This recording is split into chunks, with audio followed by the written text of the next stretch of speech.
I'm going to try to do this really quick. We're expecting by 4 o'clock this afternoon 50-mile-an-hour winds. So, and it's kind of breezy right now, a little cold. So I'm going to try to do this. I'm trying to get some fresh air at the same time. Not that I don't get fresh air every time I walk to the barn, I do. But anyway, I got a couple things I want to talk about. First, I posted this in my community section, and the attitude about this lax attitude, this so what attitude, the shoulder shrug, really bugs me. And I cringe every time I see, things are blowing. Cringe every time I see,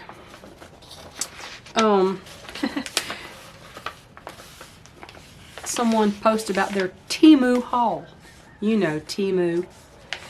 And, when I first investigated, first off, when I saw the prices, I knew immediately this was a Chinese company.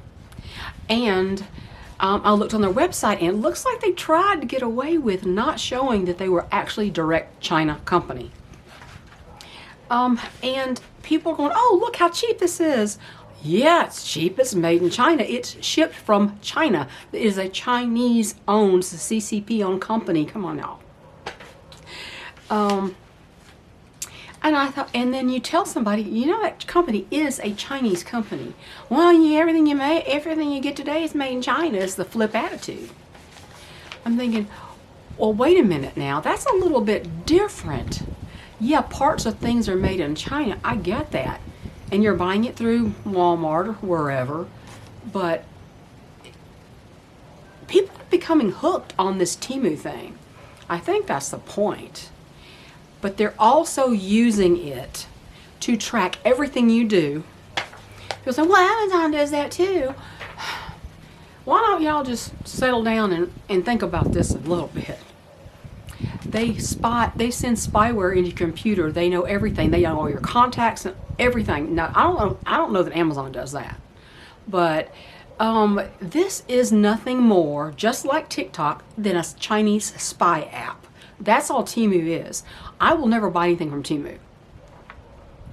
And I try to get things that are not made in China as much as I can. There's only so much you can do since you don't produce the goods. But just going ahead and just giving over to China, the Chinese government, you might as well start learning to speak Chinese, because you're helping them take over this country when you do that. So that's all I want to say about that. And I don't start with a flip attitude about that. It's no. The fact that they went to great lengths on their website to hide that they were a Chinese company and these things come from China generally.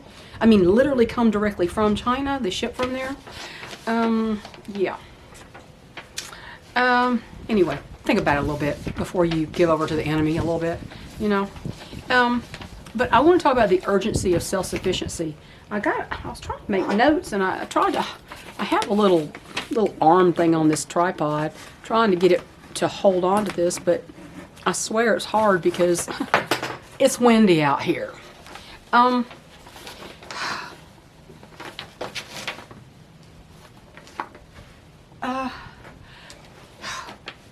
want to talk about resilience and self-sufficiency, and most of us have never had to be self-sufficient. Not yet. You haven't had to be. Now, yes, it sure serves you well if you're having a snowmageddon like Steve is in Kansas, about to have that, or you're having high winds. You know the power's going to go out, because on a good day it goes out anyway. But what if we were in a war situation? I don't think I've ever told this story on this channel. I became a realtor in 1995 in order to put my sons through college. And right after that, now the Bosnian conflict, do you remember Bosnian conflict? It was from April 1992 to I think December 1995. Well, the Bosnian conflict was in full swing when I was going to real estate school. And at some point I had a Bosnian couple here as clients. They were buying their first home. They had to have a special loan and all this kind of stuff. But I was their realtor. And the wife, her name is Snezna, I couldn't tell you how to pronounce it. It's S-V-S-J-E-V-E-J or something. It looked like Snezana, but her name is Snezna. And she was missing a finger.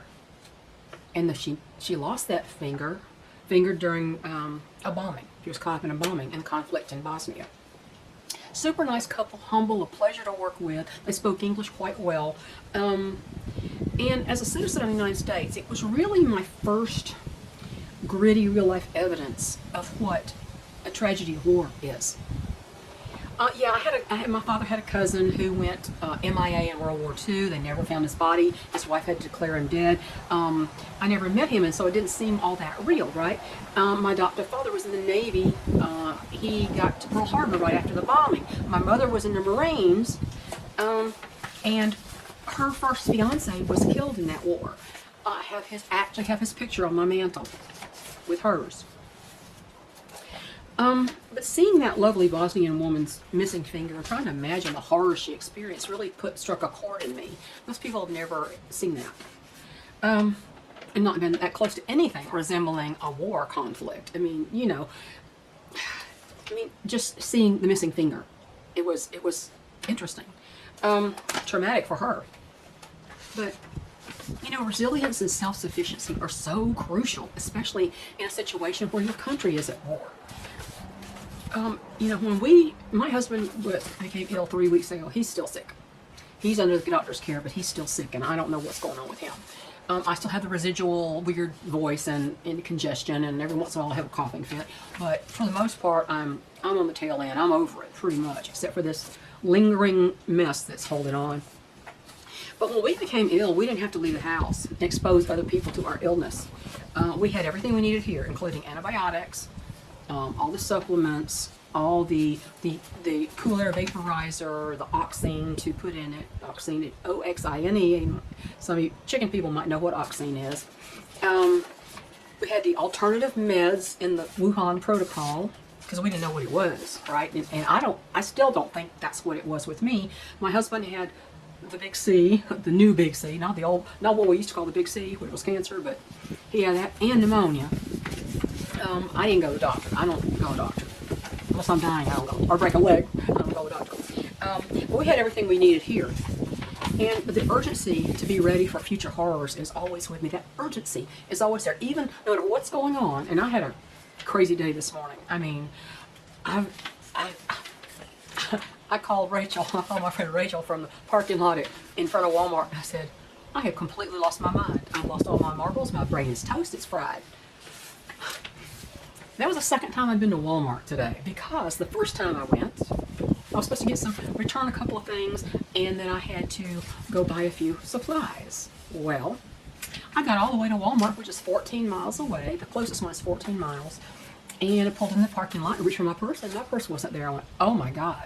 That's the first time in my entire 67 years I walked out of the house with no ID, no money, no credit card, no nothing. And the only thing for me to do was turn around and go back home and get my purse, where it was hanging on the laundry closet door, and go back to Walmart. 28-mile round trip and gasoline wasted. But see, that's just one of my brain is fried things that's been going on. So that's the way my day started. But we still grow vegetables, even though we're almost 100% carnivore now. We could grow a lot more if we wanted to. We have bags and bags of poopy barn shavings from the chickens. They provide fertilizer and eggs and entertainment with no screen required. And some frustration, yes. If the meat's gone, we'll be able to eat my fabulous heirloom Crowder peas that originated at my grandfather's farm a long time ago. We have the small solar array, that runs a few things. I know how to make bread if it comes to it. I can make bread. I crochet and I quilt, which are both utilitarian activities. But I'm 67 and I have this dread for the new generation's future unless they get a handle on the self-sufficiency thing. My sons are in their mid-40s and now they've got the message, and my younger son really started that before my older son did, growing his own food in his backyard. He lives in the suburbs. He's got raised beds in the suburbs. But they're doing their best to become self-sufficient now.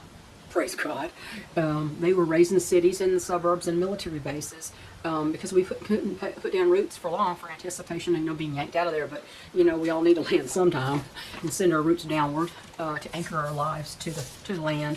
But with the WHO pushing their weight around, countries signing agreements, not treaties. Treaties are between countries, not between organizations and a government, not between Bill Gates and our government. That's not a treaty.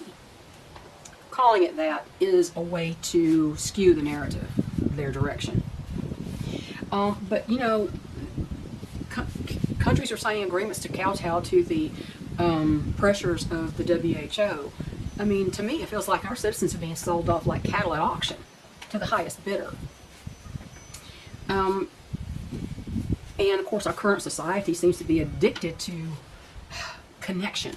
They can't disentangle themselves from the system, which is one thing you need to do to survive in the future. You have to disconnect. But they're addicted to connection. They won't go anywhere without their cell phone. And they're connected to government entities and organizations that don't have their well-being at heart. And these organizations and the government want certain groups dead. That's what do you think all that's been going on in the last 4 years has been about? And why do you think that poison is still on the market when it's been proven deadly? They're weaponizing more contagions to be stronger, and then they present cures, so-called cures, quotation mark cures, that they plan to force on us all, even if they have to spray it into the air, aerosolized. Disconnecting and backing off from that system is something you have to do.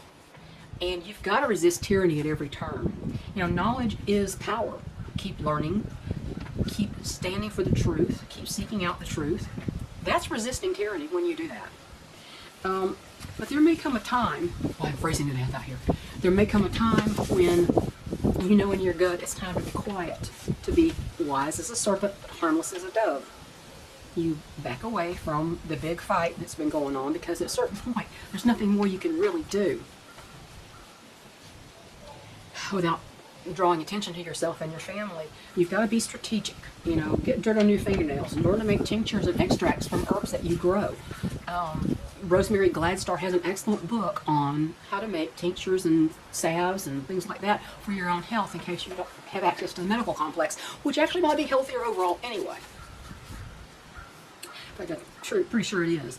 But, there may come a time when going to ground is going to be necessary. I'm not saying just hide out, but don't draw attention to yourself. Back off from, your fancy sayings on your t-shirt, the, resist tyranny t-shirts, and which I love. Don't get me wrong. The don't tread on me t-shirts, I have a sweatshirt like that. But at a certain time, you want to probably remove your political or religious stickers from your car and wear more anonymous clothing. You think I'm crazy, but there comes a time when you don't know you can, and then you have to protect yourself. But if you have your gardens and your livestock, you got preps of all sorts, alternative electricity and energy, solar power radios and chargers, and then you can quietly withdraw back into your perimeter and stay put where you are, and be prepared to defend if the enemy comes to steal and plunder. As one troll decided he was going to send people to my house to do such a thing. I got the feds involved. So. But anyway, got the authorities involved. Just in case. He was just not all bark. But, no matter what's going on in our lives, I've been very distracted in the last 3 weeks. I've been very tired in the last 3 weeks. I have gotten up at 4 o'clock in the morning in the last 3 weeks.